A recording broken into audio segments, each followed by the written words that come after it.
People are buying music again. The music industry is generating a lot more revenue this year, obviously. But even through this year, it wasn't like January 1st of 2021, every place was open and tours were ripping, and that wasn't the case.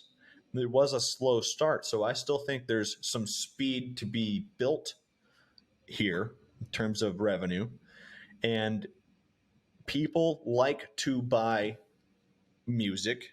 People like to buy vinyl. People like to buy these things. People like to spend money on music. What this is just saying is how and where they spend those dollars is adapting. And I think even though, I'm going to harp on it again, even though royalty payouts should definitely be higher, even though that the royalty payouts are so low compared to the alternative not too long ago when most casual listeners were using LimeWire, using torrents, going to YouTube to mp3.com or whatever, most people found ways around paying for music. Streaming, even though the royalties are low, has made it so easy and affordable for the consumer that they'd rather pay $15 a month and have it everything they want than to go through the hoops of downloading it themselves and like orchestrating their own library, getting their own album artwork and putting in the information of who's who and who the producer is and the lyrics and all this shit. Streaming has made it so that people are actually willing to pay for something that they can get for free. Mm-hmm. So that benefits the artist. And think about it. 10 years ago, if you were on the come up, you had a free mixtape that you gave away on DatPiff. Even though the streaming royalties are super low, now when someone checks out your music, they're doing it on a platform that generates you a little bit of money directly that you don't need to go play a show to get. Obviously, you're going to 10 or 20x your money if you do, but at least streaming, although should pay more, at least they have made it easier for the consumer to give you money as a musician indirectly.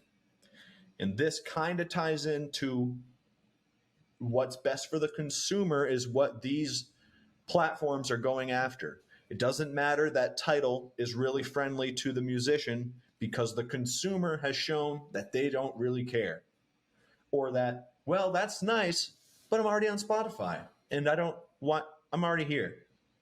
Mm-hmm. They're not going to jump ship to go to Tidal to pay a little bit more so that the quality of the audio is clearer on their $10 headphones that they don't know the difference anyway. Mm-hmm.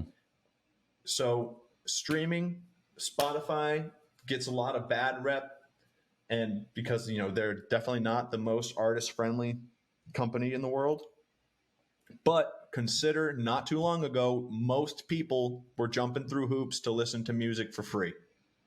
And the artists... It's crazy to think that 10 years ago when we listened to music, $1 per song to us was like, oh, I don't want to pay that. But yet now people think like, well, we deserve more. It's like, well, consumers weren't even willing to pay you $1. They're not willing to, like, a consumer. Yeah, sure. We've said it before. Like, yeah, they'll be the first ones to be like, you know what? I like that artist. They should get paid more. And they go, cool. Then you have to pay $50 a month. And the consumer's going to go, never mind. Ooh, never mind. Yeah. Well, and music is this thing where when people see musicians and they see a music video and they see you on Spotify, if they don't know you personally, they don't know where you're from, they kind of assume that you like got it going on, Musicians have been so glorified for so long that like when somebody, they just think that, oh, wow, you're on a stage, you got lights and a camera, like you must be rich, like you're a rock star or like you're a rapper, like you must be making a ton of money, because that's a lot of what these artists are kind of showing a lot of the time, even if they don't mean to, is like, look at all this money I got from my big production and when big artists do that, and it kind of paints the image of what a musician or an artist is like, the people who aren't quite at that level, it's harder for them to like convince a casual consumer who doesn't really know what's going on that, hey, Spotify needs to pay me more money, you know? And a lot of people don't necessarily care. So